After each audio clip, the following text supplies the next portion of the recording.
In the last couple of videos, we have been focusing on conference and journal acronyms such as AAI, NeurIPS, ASPLOS, SIGMOD, SIGCOM, MAVICOM, RSDI, PLDI, NSDI, and dozens of other acronyms. Then you might wonder, why does it matter that you know all about these acronyms? Well, because these conferences are the brands of the research communities. They represent the players, like who are the active researchers in each community.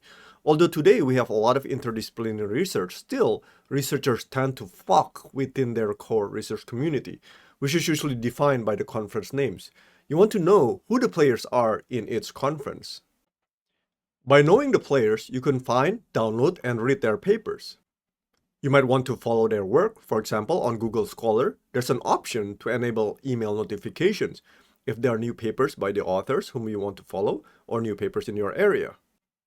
And finally, you might want to meet with them and get to know them during the conference. Okay, how do we know the players? It's a two-step process.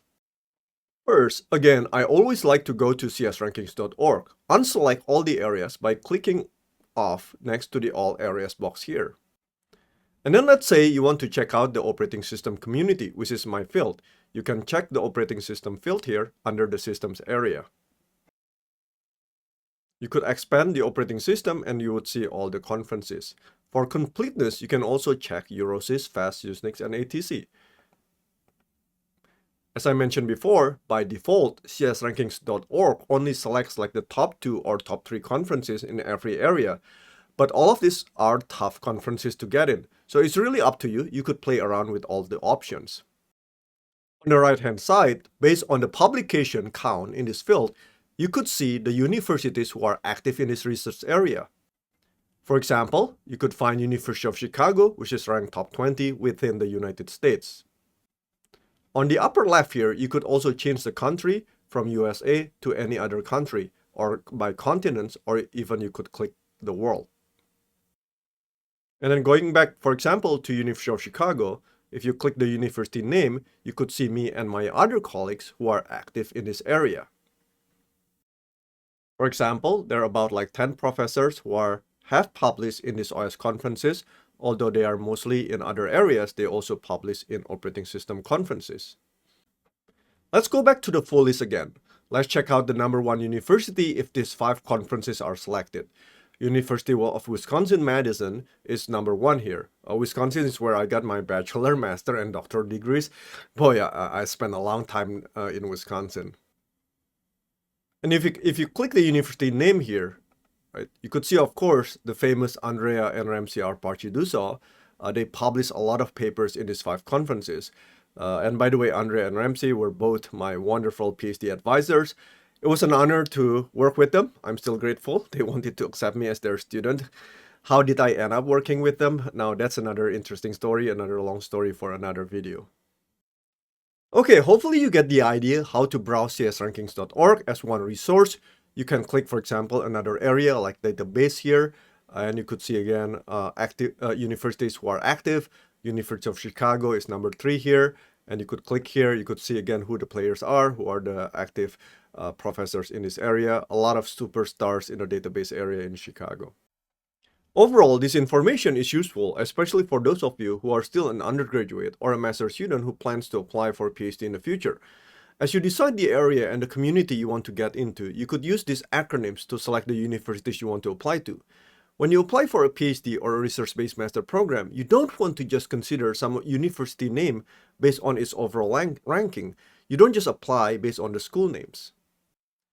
Don't just say, oh, I like applying to the University of Chicago because it is a top school in US News or in QS World Ranking.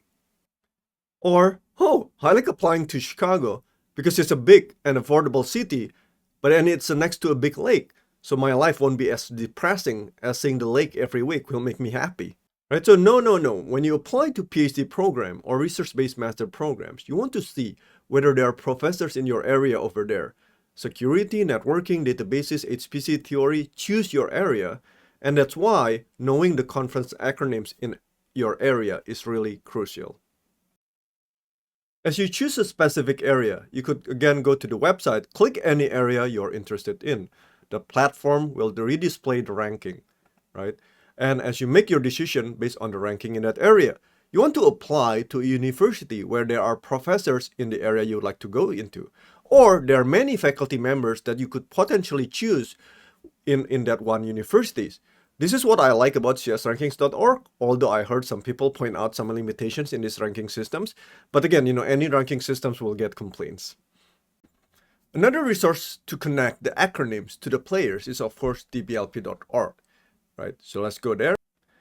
And here you could type an acronym, any acronym related to your conference. For example, here I type FAST, which is a top file system and storage conference, one of the communities that I'm active in. The problem is that some acronyms like FAST are like a generic word. So if you want to be specifically just select FAST conference paper, you can just type venue :FAST in the search box. Okay, let's do that. Now on the right panel here, you can see the top players in this area all around, US, or basically all around the world. For example, again here, my former advisors, Ramsey and Andre, are basically the king and queen of FAST. They have 40 papers in the history of FAST. Next, we have Greg Ganger from Carnegie Mellon University, Zadok, Samno, and so on. And to find more researchers who publish in FAST, you could always click more option here, right? And somewhere there, you could find me, I think 7 papers so far, so not too bad, right? Again, so you could keep clicking more option. So this is one way to see the most active researchers in this conference. What do you do then with this information? You could go to scholar.google.com and I can type any professor's names I want to search or follow, right? Let me, for example, type Ramsey Arpachi-Doso, right?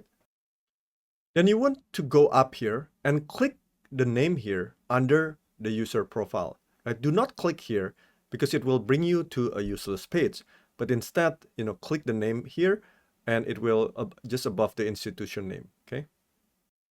Then it will bring you to author page like this. And on this page, on the upper right here, you can see the follow button and the mail button. And you could click that and you could select how you want to follow the author. For example, the first one, new articles by this author, means that any of the author's future publication that Google Scholar crawls will be pushed to your email. The second one, new citations to this author, will give you more emails because it means that whenever another paper cites the author's work, you will get an email. For example, here, you could see there's about 16,000 papers have cited Ramsey's papers. Or even the third one, new articles related to this author's research will give you a lot of emails, I guess, right? Choosing this option will force you to see more players in this area. Okay, so hopefully that is clear enough why these conference acronyms matter a lot. They are not just simple acronyms, but they embody all the communities, all the players behind these collections of letters. All right, go ahead, enjoy browsing the conferences and the players. See you next time.